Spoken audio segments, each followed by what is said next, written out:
What's up, everybody? Welcome to the POVincent podcast here on the River's Edge Online Radio Network. I'm your host, Vincent Didiano, giving you my point of view on movies. And joining me once again, it's the Film Fatale, Jess. Hello. Another week, another episode. Mm-hmm. Before we move forward, for those of you who are watching on YouTube, you might want to take a look at Jess's head as she dyed her hair green and it's now blending in with our green screen. Now I'm part of the green screen for a little bit. You've here. merged with the POVincent logo. Yeah. It's kind of a cool effect. It's almost like you got like a superpower, like your brain, like a super brain or something. It's kind of a cool little effect. I might start rocking some hats for a little bit here. There we go. We'll find out. What color will she choose next week? Doesn't matter as long as it's not green. Yeah. Oops. Yeah, but for those of you who are listening on Libsyn or Spotify or wherever you're listening to, if you want to switch over to our YouTube channel and check this out, it's kind of funny. But wherever you're listening to, thanks for tuning in as we continue through the Terminator franchise. Yeah. And we're now getting into the section of the franchise where people start to believe things went downhill. And Jess is nodding in her head. Yes. It's very interesting coming into these films now, and having known so much about them before. It's very clear that the way that James Cameron ended the second film, like that was it. It could have ended there, and it was a great, fantastic ending. And then someone had to pick it up again and toss it around and bruise it. Hurt it. I think it's so funny. You bruised a movie about indestructible robots. Yeah, they just damaged so much. Yeah. So many continuity errors. We'll get into things. Yeah. But anyway, let's talk about it. It's time to talk about the point in this franchise where things took a noticeable dip. Ladies and gentlemen, let's talk about Terminator 3, Rise of the Machines. Jess, give us the trivia download. So this came out in 2003. It was directed by Jonathan Mostow. So this is not James Cameron. I guess James Cameron was in talks to direct and then ended up not being able to. So the screenplay and story are by John Brancato and Michael Ferris. It once again stars Arnold Schwarzenegger as the Terminator, and then we have Christiana Loken as the TX model. Nick Stahl plays a young adult John Connor. Claire Danes plays the future Mrs. Kate Connor. And then Earl Bowen comes back for a brief appearance as Dr. Silberman again, which I found interesting. It was interesting, yes. Yeah, it was weird to have him in here, but also nice to have him. Yeah, that's a nice little bringing somebody back, because Arnold really is the only returning actor, because everyone else is fresh. Everyone's very fresh. And Arnold actually didn't really want to do this film at all, and I guess he went back and forth with James Cameron about it, and James Cameron was just like, look, just do it and take the money. Like, they're offering you a lot of money. You should just do it. Go on, take the money and run. Yeah, pretty much. So anyway, the basic plot of this one is it's many years after the events of 10 years. 10 years, at least 10 years. John Connor's all grown up. He's off the grid. He's on the run. He's not staying in one place for very long because he's having nightmares about Judgment Day still happening. And then another Arnold Terminator shows up along with a new female Terminator that's once again a bigger, badder model and liquidy model, And they find out through the new Arnold Terminator, the T-800, that they didn't stop Judgment Day, they just delayed it. Yeah, it's like inevitable, it'll happen whenever, and tough. Yeah. Here we go again. So we're not going to do things like we've usually doing where we go with a movie scene by scene. I feel like we've been getting a little too fatty with our discussions lately, so we're going to try something a little new.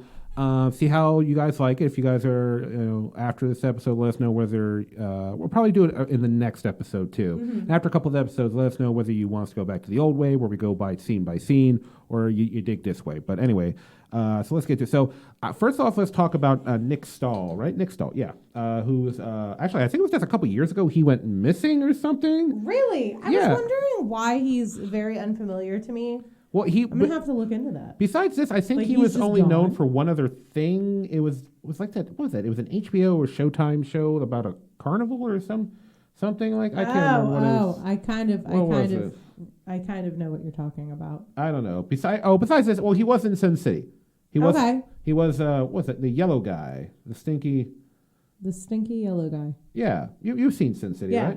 Yeah, Rourke Jr., a.k.a. Yellow Bastard. So that's the other part of the major character, which he was good in that. He was But Nick Stahl takes over for Edward Furlong in this movie. Because Edward Furlong was not sober enough to do much of anything in 2003. Yeah, Terminator 2 was the highlight of his career, and he never really. Sure, it wasn't that Crow movie. I'm pretty sure it's that Crow movie. Where he loses his eyeballs. All right, you've convinced me. I'm pretty sure that's the best Edward Furlong. No, I'm kidding. But anyway, he takes over as John Connor, right? And like I said, he's on the run. He's having nightmares. He's by himself. And part of his character is his character arc in this movie is learning to accept his destiny. And I want to start off with this because I think this is one of the biggest problems people have with this film is that his character arc fundamentally goes against the message of the previous film. Where in the previous film, we're saying like, we make our own destiny. Our fate is what we make. Yeah. And in this one, his John Connor's character arc is learning to accept that Judgment Day is coming, whether you want it or not. Yeah, it pretty much erases everything from the second film. It's like, by the way, all those life lessons you learned. Out the window, buddy. You have no choice. It's Judgment Day. It's all destiny and fate. Yeah. Things are going to happen whether you like it or not. That was definitely weird. And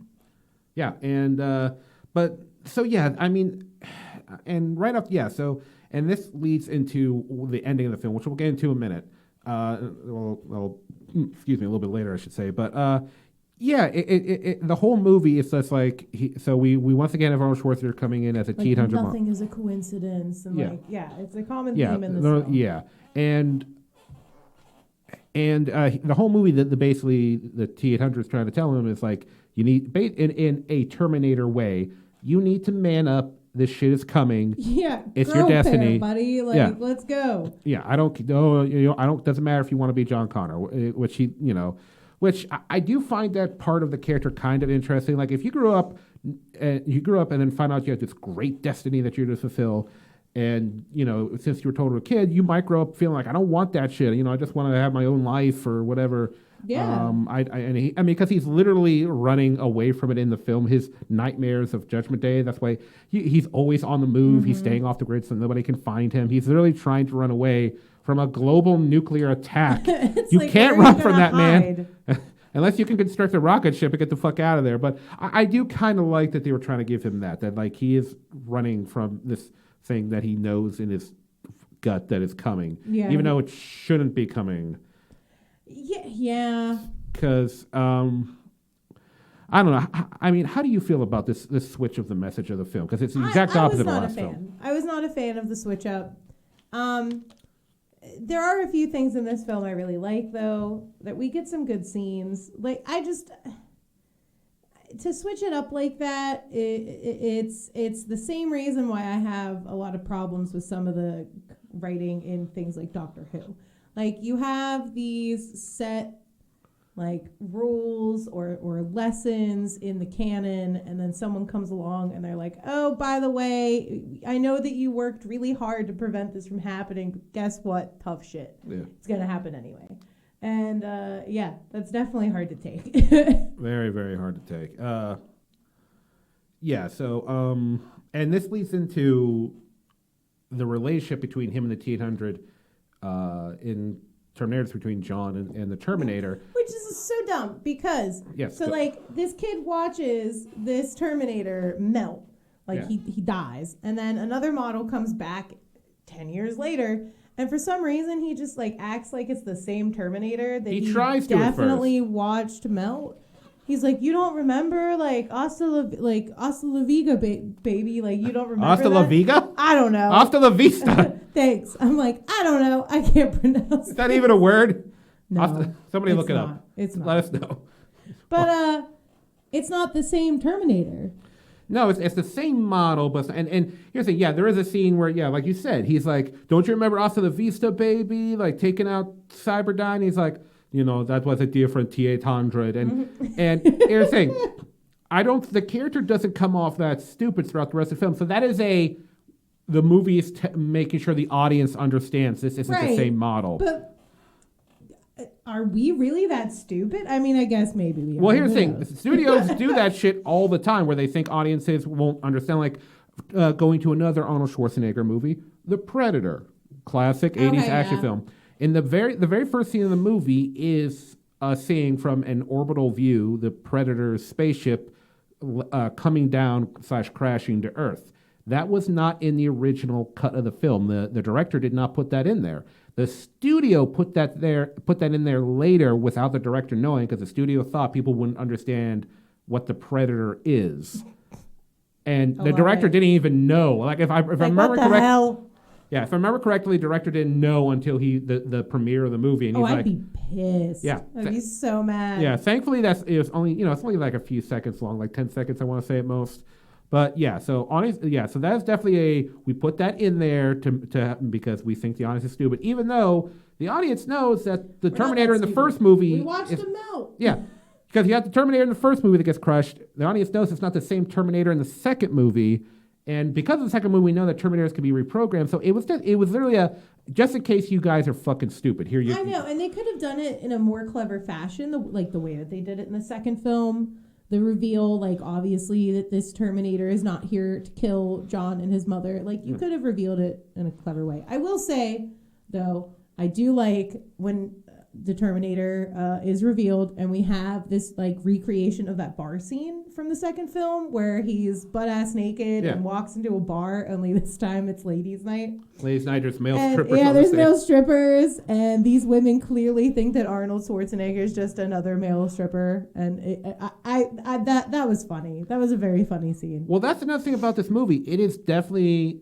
it's not a comedy, but it's more comedy heavy than the previous installment. Yeah, because you get inflatable boobs in this one.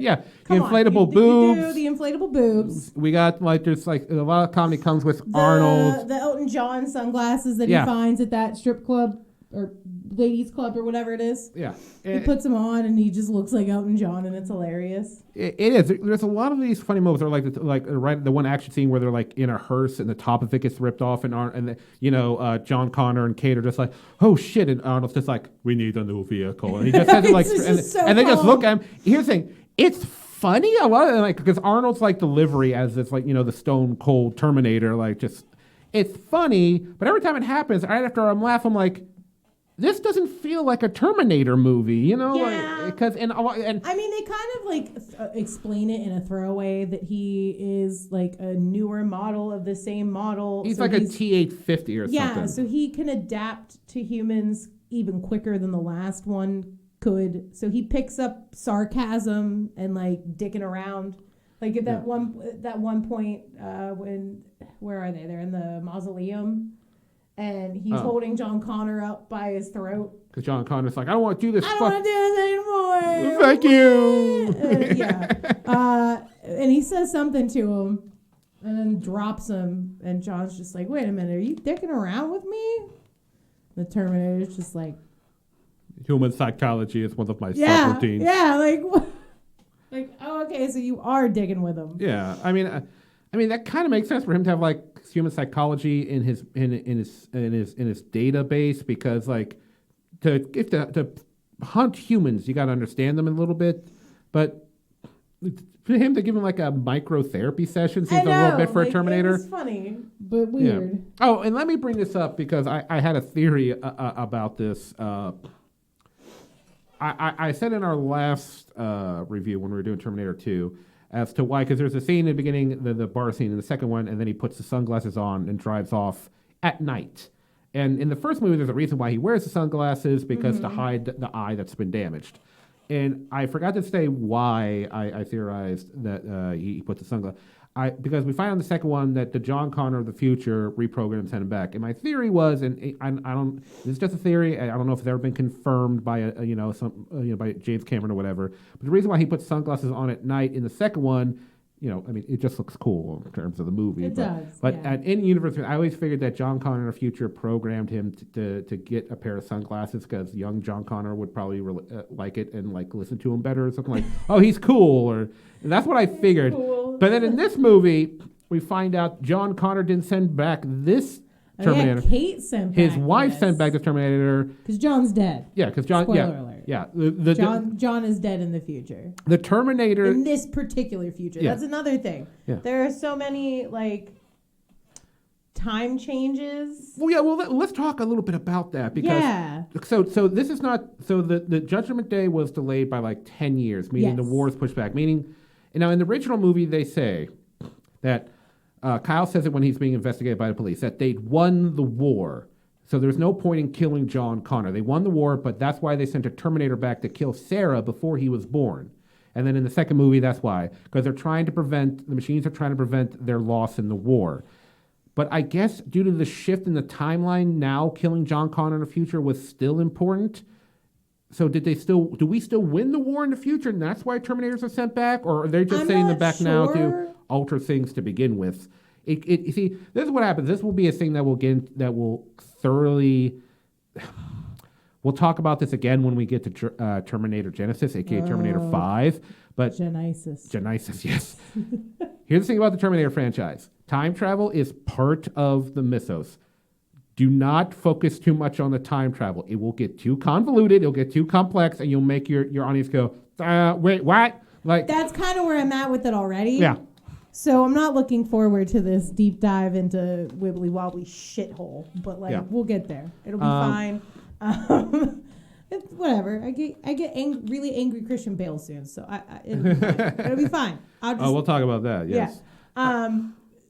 I want to talk about some of the stunts in this movie. Yes. Because some of them are real, and some of them are CGI. Yes. And the ones that are CGI are like very, very obvious CGI. Oh my god! I watched this on my like the truck flip. Oh my god! I watched this with my girlfriend on her like very nice big HD TV. Yep. These special effects have aged horribly. Yeah. Horribly. Like maybe if I wasn't watching it in HD, it would look a little better. But even back then, I remember the special effects not being as impressive. They were not good. Yeah, like just, the CGI is not good because they went too heavy on the CGI. They did. A good movie maker. Like, this is during it was 2003, so the Star Wars prequels have been busting out. This is during that time period in the early 2000s where so many movies were just drenched in CGI, and it was starting to turn off audiences. I remember being that age and being turned off by certain scenes in Narnia or Harry Potter or in the Star Wars prequels because I was getting tired of these big CGI landscapes that I could tell were CGI. Like, and I was still in high school at the time. Even I could tell. Like, I'm guessing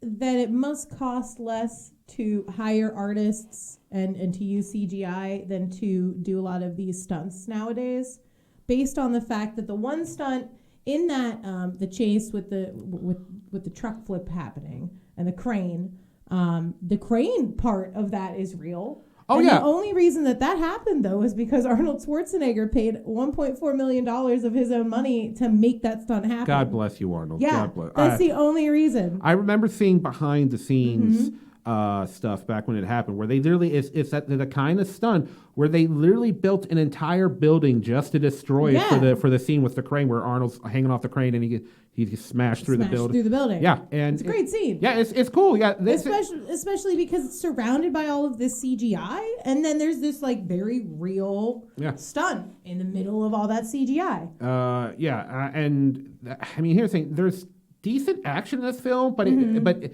once that gnarly CGI hits the screen, it's so distracting. Yeah. It really brings down a lot of the action scenes.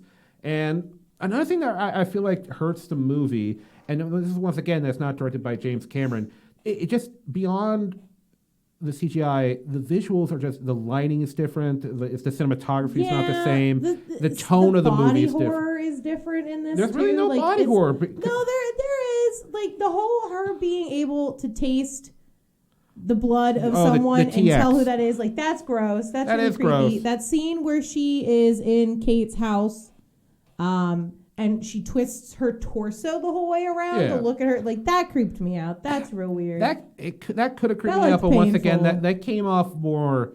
I don't know. It just came off more Cheesy? silly. I want to say Okay. silly. All Like right. I could see how that would. I could see as some people because that's what they were going for. They're I definitely think going for like because 2 was still so serious, I went into this like, all right, this one's yeah. gonna be more serious than the next one, I guess. Yeah, So like, I guess they figured, okay, there's no way we can duplicate James Cameron's style. no, not at all. And Nobody they can. He's knew James that Cameron. going because what's the name of the was it? No, I'm still The on there. director, The director. What's is Jonathan Mostow. Jonathan Mostow. What else has this guy I don't know. done? He's directed Breakdown, U571, and Surrogates, and I don't.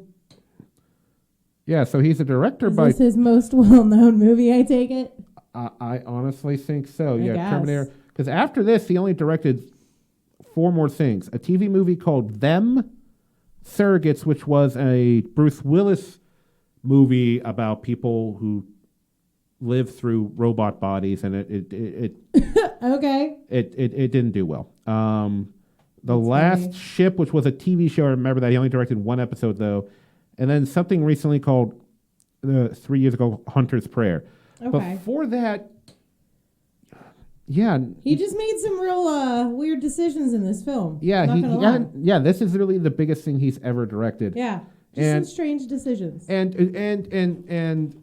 to defend him a little bit, James Cameron, he has a very distinct director. does. That's what makes him great. When you're watching a James Cameron movie, you know you're watching yeah, James. you know. So it's it James would be Cameron. unfair to ask this guy to just copy James Cameron because all it would do come up was a cheap copy.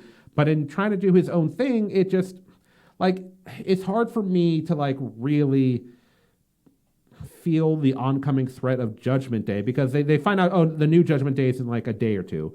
It's hard for me to feel that because it has such a lighter, more lighthearted tone. Yeah, by the end that- of this film, I wasn't panicked, and like, you should be. Like, the way that this movie ends, Yeah. you should be a little panicked because what the fuck? Yeah, because the way this one ends is they find out that Kate Brewster, played by Claire Danes, who we find out is John and her get married after Judgment Day, that during the war, and she's one of his lieutenants. Which is, by the way, why the new Terminators come back at the time. The new Terminator was coming back to kill John Connor's lieutenants and generals in the war. Yeah. Because but if she finds John Connor, great, which of course she does. By total fucking coincidence. Yeah, by total fucking coincidence. But no, I'm sorry. It was destiny. Anyway. We made out in my friend's basement when we Yeah. were children 10 years ago. That's what John and Kate did, yeah. Therefore, we are meant to be together. It's not. It's and fate. Destiny It's just fate. happens to have him have a motorcycle accident outside of L.A. where she her vet lives, office. and he just happens to go to a veterinarian office to get to steal dog painkillers drugs. or whatever. dog drugs. Yeah, to for kill us. himself. But anyway, so they find out that Claire. I'm sorry, it is No, kind of ridiculous. It is ridiculous. So Kate's father is a Air Force general, and we find out he's in charge of the new Skynet development. He's the Yes. one doing the new Skynet because it's not connected to Cyberdyne systems anymore. They took Yeah. it from Cyber. And or what they could have, I guess. But Yeah.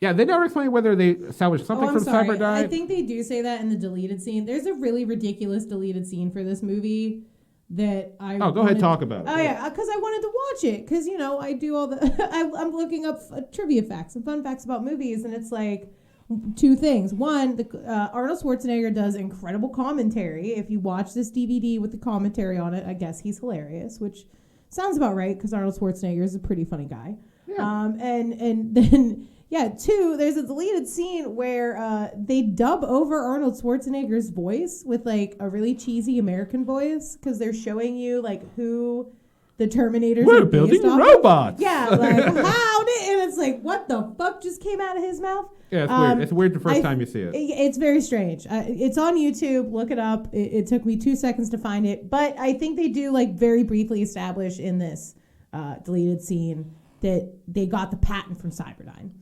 Like that's the only thing they say. Like the patent came from Cyberdyne, and something goes, survived. They missed a file or something. Yeah, they missed something. Whatever. They still had to start over, but. Sorry, deleted spoilers, but like. So basically, they show that the T-800 was modeled off a real man who did not have a German, or I should say Austrian accent. No, not at all. But it was like very, very badly fake Southern accent. Yeah, he basically does this like little commercial for the company to sell to I guess the army as to this is the guy we're gonna model our robot after, and they're like, I don't know about that voice, and then I guess the engineer who's been designing it goes, we can change it. And like this actor who I don't know his actor's name, but I've seen him in other stuff. He's like a small time actor. And he just comes out with Arnold's voice. Obviously, Arnold dubbed over him. So yes, we'll fix the body of the T-800 was from this American guy, but the voice came from the maker, which means every time they've shifted history, which the timeline changes a lot in the Terminator franchise. The timeline has changed a lot already. Which means in both timelines, the T-800 is modeled after the same guy, and the voice is modeled after the same engineer. Even though in the original timeline, the Terminator would have been. Judgment Day is inevitable. That dude, these two people, that's inevitable. Yeah, they're really hammering in this whole like destiny and everything happens for a reason bullshit. And I'm just like, but you changed the timeline. Something had to fucking change. Don't give me this like Days of Future Past bullshit. You saw the pebble in the river and the ripples change, but then it like self-corrects or bullshit. No, I don't hear that shit. It's just bizarre. Yeah, but anyway, so the movie ends where Kate Brewster's dad is the general. They're building Skynet. They're getting ready to put it out, but some virus has infected every computer in America. And the virus is Skynet. Yeah, Skynet is already self-aware and is trying to take down humanity. But they don't know that, so they turn on Skynet to take care of the virus, but then that's it. Just makes it spread faster. Yeah, spread faster. So they go to the army base where like the final confrontation happens, which we'll get a little more to that in a sec. But basically, they get to the place where they think Skynet's main computer core is, but no, it's just a bunker for the president to go to survive a nuclear blast. And Judgment Day happens. The missiles... Kate realizes that the objective, the Terminator's objective was for them to survive. So the Terminator succeeded in its objective because of, they end up in a bunker safe while the rest of the underground bunker, deep underground. Yeah. Well, the rest of the world's getting blown to shit. Yeah. So the movie tries to end on this really somber moment where the nuclear missiles go off all over the world. Everyone gets destroyed. They're hearing these radio calls from people asking, who's in charge? What do we do? Says he is. Yeah, what do we do? And it tries to end on somber, but it doesn't work because the movie's so lighthearted. It's a lighthearted film with many jokes. It doesn't. It doesn't. It does. Yeah. It just doesn't. It ends flat. Yeah. The Terminator franchise. It's just not as dark as you want it to be. Yeah. And I guess it's a setup for. I'm assuming the next movie is going to be darker, just based on the ending. And I think we're in the future. So I'm assuming that was a setup for the dark future. Yeah. But it just doesn't feel dark. It doesn't, because that's the thing. The Terminator to make a good Terminator movie, you have to have that somber vibe that's always in the background. It pokes out every once in a while, but it always has to feel like it's there. And here it doesn't. It really doesn't. So and that thing I remember. I remember seeing this when I was a kid, and I was just really pissed by this ending because I was like, no, they're supposed to stop this. Yeah, I don't like the ending. And what goes once again back to the whole, Now I've heard people defend this, and in a certain way, it makes sense. So here's the thing: in order for John Connor to be born, Kyle Reese has to go back in time. For Kyle Reese to go back in time, the machines have to build a time machine. For that to happen, there has to be a war to give the machines a reason to build a time machine, and the machines need to be, and Judgment Day needs to happen for the machines to be around to build the time machine. So there is so in all technicality, if the second movie had actually worked, John Connor would have just fizzled out into dust. Yes, unless... All right. Yes, so it's technically a temporal causality loop. Certainly, these events will happen because they have to happen. AKA, this section in human history is fucking time locked. There's to give it a Doctor Who type of term. It's time locked. It has to happen. That is a good term. Or they could have just gone with the idea that no, time can shift around people. Like in Back to the Future, how does Back to the Future end? In Back to the Future, as Marty gets back to his time, but his family has changed. His older brother is now a successful businessman. His sister is now a confident, attractive, not that she was ugly, but she is now confident. I don't like, right? Because she thinks she's ugly and dopey, but she has confidence in herself, and now boys like her, even though she doesn't look that different, but confidence made all the difference. Huh? Confidence, people. Damn it. Anyway, sorry, I got sidetracked. And his parents are now not two miserable people where his dad's oblivious to how unhappy his mom is. They're in a happy, loving marriage where they support each other and go out and do things together. But Marty remembers things how it was. Here's the thing about time travel. When you're making a time travel movie, make whatever fucking rules you want. Just stick to the rules. Yeah, just stick to the rules. Honestly, that's the thing. If you are going to be a director, you want to borrow from something that already has rules in place, that's cool beans. Can you just stick to the fucking rules? Because, I think we'd like your movies a lot better if you stick to the rules. Yeah. I would definitely. Yeah. Because Stephen Moffat. Yeah. I said it. But you can say it. I mean, honestly though, and just Chibnall. for sure. Oh my God, yeah, even worse. I feel like we should do an episode about Doctor Who someday. We probably could. I'm going to be very drunk and angry and probably yelling. Hey, I was going to say that. Damn it. Anyway, we'll get to that maybe after Terminator. I don't know. I'm not making any promises because I already made a video about Christmas. that I already made a video about all that a few months ago. So if you want to check that out, it's on the POVincent YouTube channel. That was before Jess came on, and it's just me bitching for almost an hour. Almost, yes. No, that was an accurate description. Anyway, but don't get. So if you have time travel, make rules and stick to them. Don't change them in the next movie, and especially don't change the message of the. Yeah, don't tell us that fate is like something that can be changed, and then all of a sudden it's like. Yeah. Predestiny, nope, you were born, and this is set in stone. Yeah. Or go with multiverse / hyper time style. They've done this in Dragon Ball Z, and they've done this in Avengers in Endgame, where when you time travel, you're not actually going back to the past. You're causing a branching off into a separate timeline or universe. You can do that too.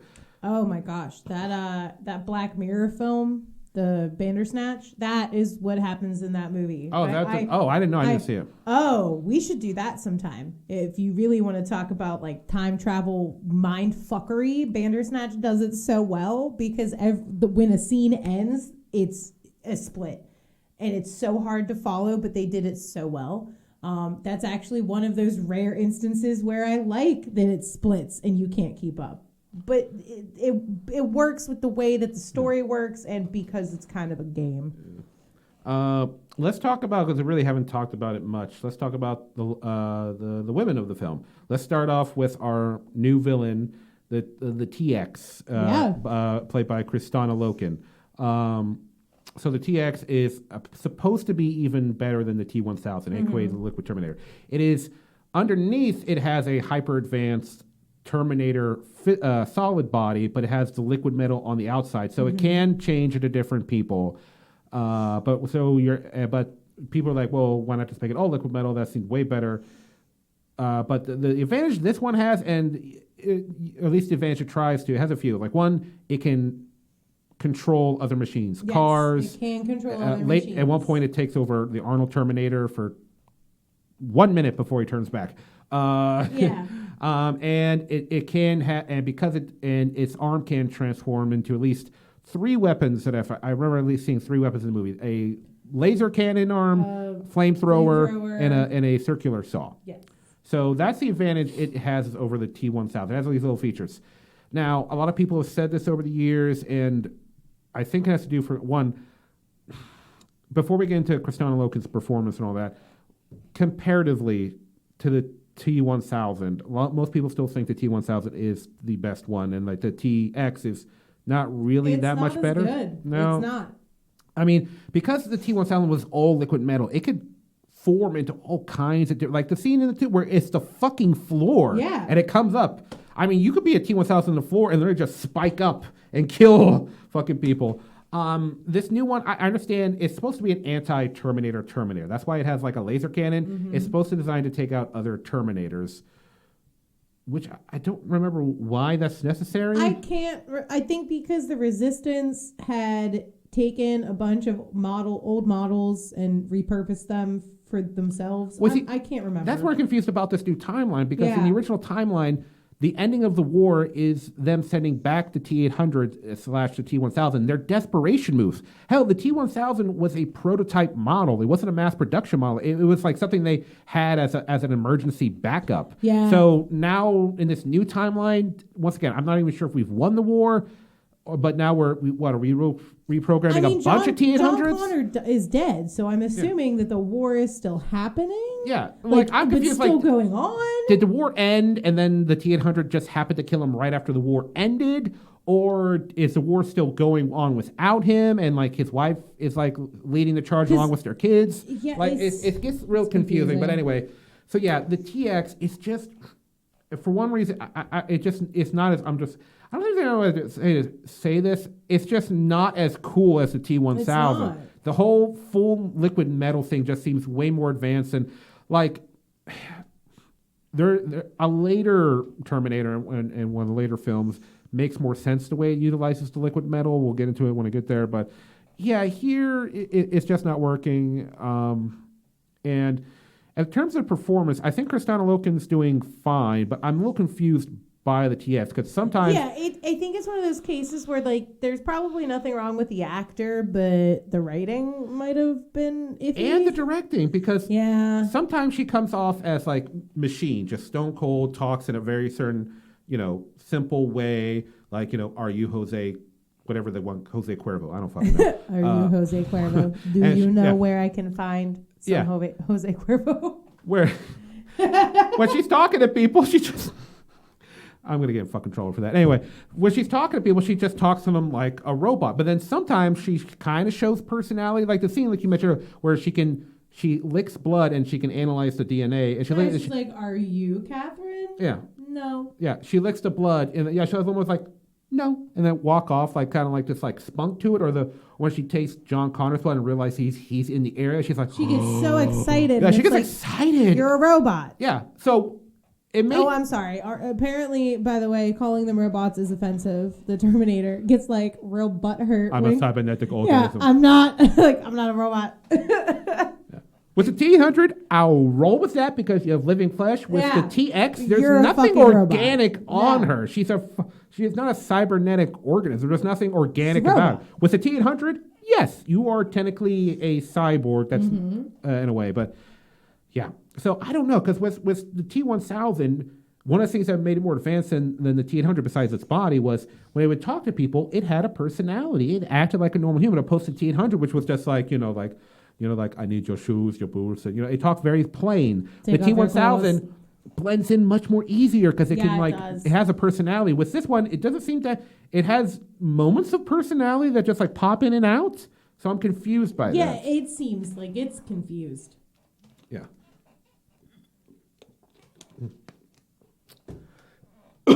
All right, and let's talk about Claire Danes' Kate Brewster. It's not a bad performance. It's a weird character. She's just there. Like, they don't... Okay, so I understand that her father works for the military, but they kind of just don't explain how she knows a lot of the things that she knows later on in the film. Like how to fly. Or anything about guns. Yeah, like I can expect her father taught her to shoot at some point. Yeah. But the airplane thing just seems to come out of, my family has a plane and my father keeps this, and it's not even like a military grade. It's just it's a biplane almost. It's a simple plane, and he keeps his personal plane on a military base. Like the military would, I don't know if the military would allow that, but.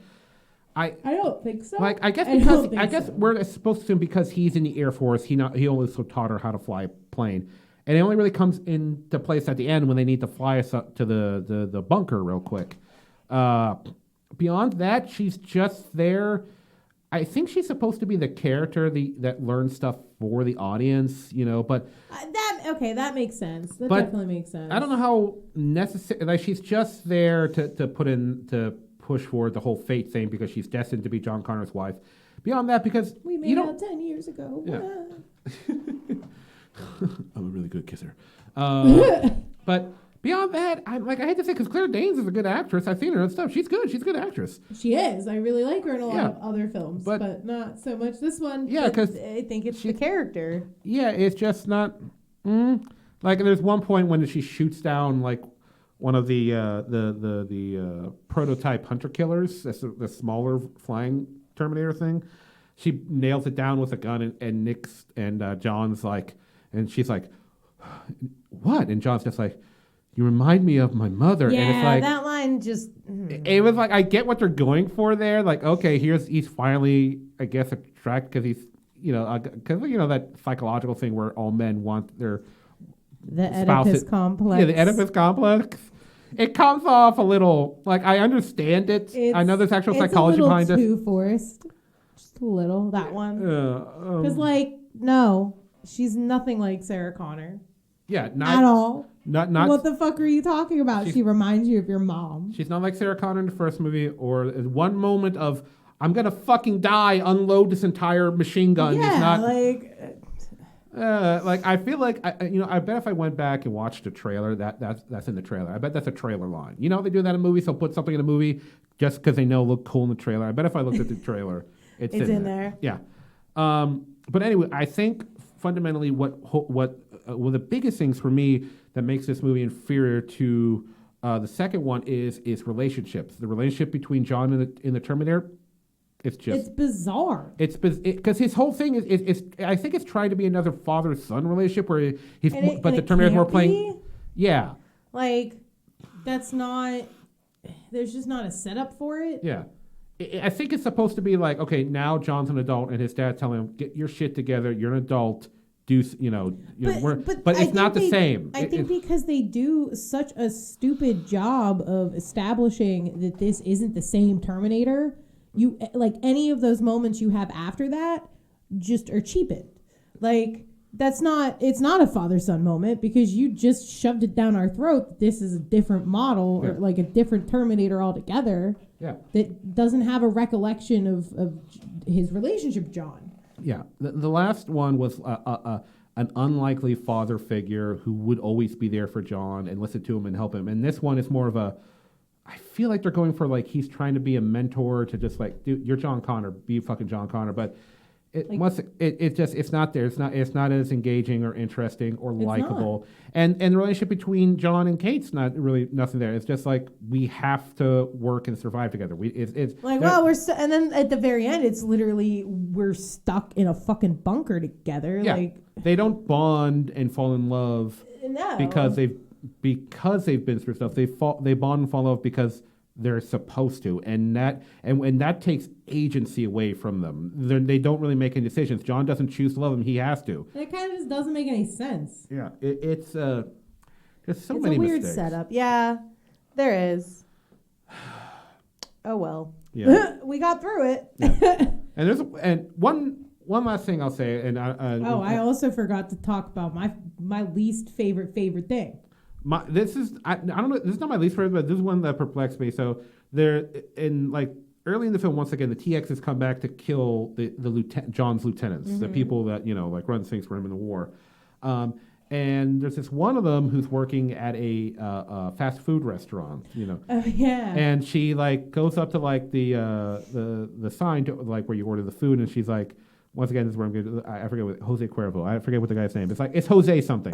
Are you Jose Cuervo? Jose Cuervo. Are you the Jose Cuervo? Yeah. Like, you make the alcohol? Like, wow. And he's like, yeah, can I get something for you? And then she pulls up to the drive-through window, but it's reversed. Like, the drive-through window's on the wrong side of the building, so when she drives up to it, her driver's side of the car is not...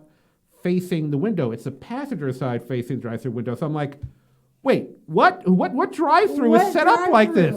Like, I know this is like a fucking nitpick. I fully admit this is a nitpick. This is a total nitpick, but it's just perplexing. No, mine's also a nitpick though. There's also a scene in this film where where lay it on me. The TX is driving the TX is trying to kill Kate.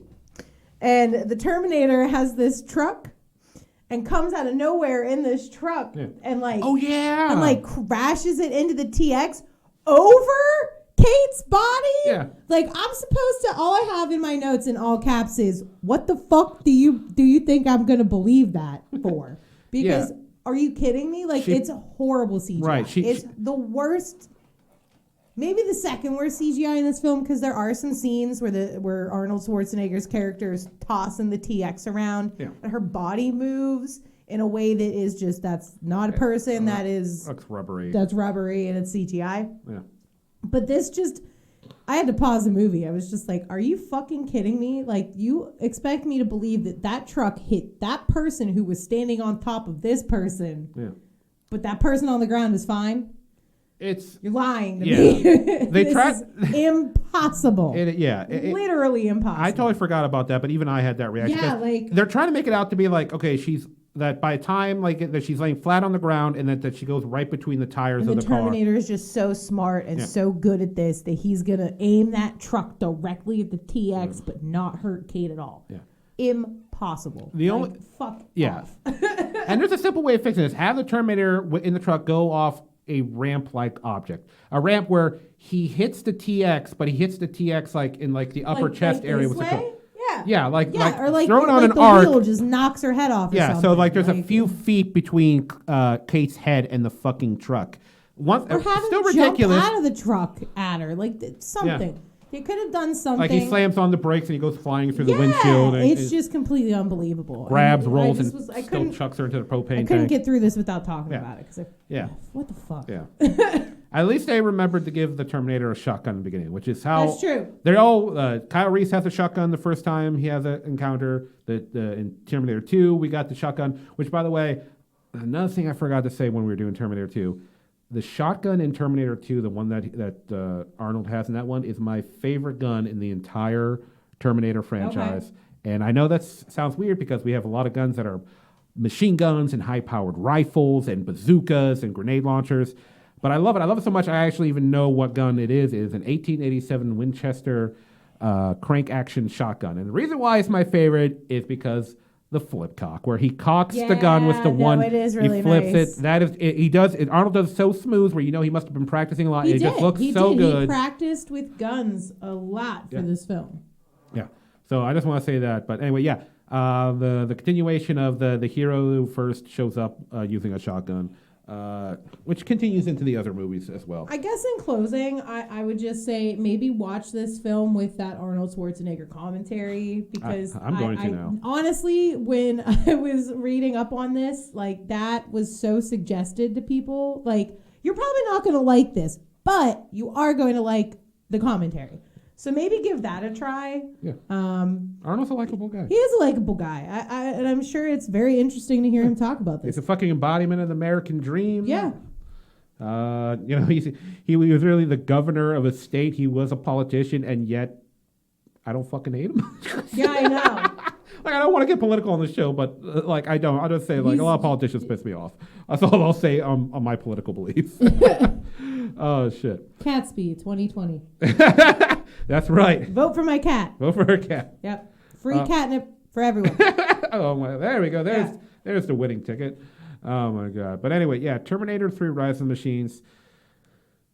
I think the only thing... Flop of the machines, more like. Fuck yeah. So I think the only thing to discuss, let's say, is this movie flat out bad, or is it just okay compared to T2? After rewatching it...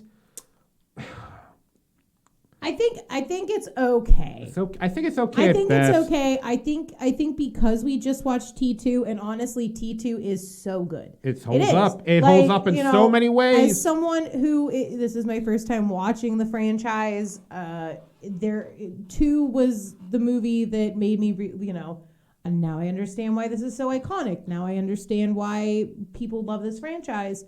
Because 2 is that good of a film. That was my experience. I walked away with. So jumping from 2 to this, like, is it a horrible film? No, it's really not that shitty. Is it pretty bad compared to the second one, though? Yeah. So, like, it's an okay film. Yeah. It has its moments. Yeah. Inflatable boobs are fun. So, like, whatever. I mean, but But no, it does have its moments. There are some cool action scenes. Like, again, that stunt that Arnold paid for is very well done. So it's hit and miss. Yeah. So, I mean, maybe if the previous installments in the franchise had this, like, lighthearted comedy and, like not that there wasn't moments of levity in the previous ones, like, especially There's T2. some comedic moments, but I think they this fit is like, those films better. These were just... This one's, like, trying to be... corny. And silly, and the other ones came naturally from the situations where this one was just like, no, they're just intentionally trying to be funny. I hope they learned their lesson with that. Well, the next one is not. The next one is not funny. That's what I was going to assume. Yeah, we'll get it. Because the only thing I know about the next one is that it probably made Christian Bale's blood pressure go pretty high. We are definitely going to talk about that. But anyway, ladies and gentlemen, I think that's what we have to say for Terminator 3: Rise of the Machines. We've probably said stuff that you remember, stuff that you agreed with, maybe some stuff you didn't agree with, but I think we gave like the general. It's still what the general feeling is on Terminator 3. That's going to be it for this episode of the POVincent podcast. Thank you guys for tuning in, and if you want to watch more episodes, please follow or subscribe wherever you are. We're on Libsyn, Spotify, Stitcher, Apple Podcasts. Of course, you can find us on YouTube, like I stated earlier. And follow us on Facebook and Instagram and Twitter. I post movie news and memes on there all the time. So does Jess. Yeah, I'm starting to finally post on Facebook, you guys. It's I'm learning hashtags. And we're watching some cool. There have been some cool movies, so I've been posting about those. Oh yeah. I watched that new Charlie Kaufman movie. I think I'll end this. I'm thinking of ending. I've heard of that, so I might check that out too. It's good. If you've read the book, though, it is a little different. I was not. I like the book ending better. I'm a nerd, whatever. But also, I like how he ends it, though. I'm not going to say it's not a bad ending. It's just a very different ending. I gotcha. He did a good job. Yeah, but anyway, and if you want to help the show out, we do have a Patreon, patreon.com/POVincent. But if you can't give us any money right now, we completely understand. Comments, your views are more than enough. Yeah, that kind of stuff is what we helping us out the most right now. And if there's a franchise you'd like us to talk about next, give us shoot us a message or a shout out somehow and let us know, because we're going to be brainstorming about that pretty soon, I guess. And that's very much up in the air. We're getting into spook time soon, so I don't know. Oh yeah, we might have to do some horror. Yeah, I don't know if Yeah. I don't know. I have a whole list of franchises, but we really haven't talked about the next one. I've got a few that I think I want to do, but as just said, seriously, let us know. Any suggestions, even if I've never heard about it, please tell me about film franchises I don't know. All right, guys. But anyway, once again, thank you for viewing things. See you next time. From my point of view. Take it easy. Bye.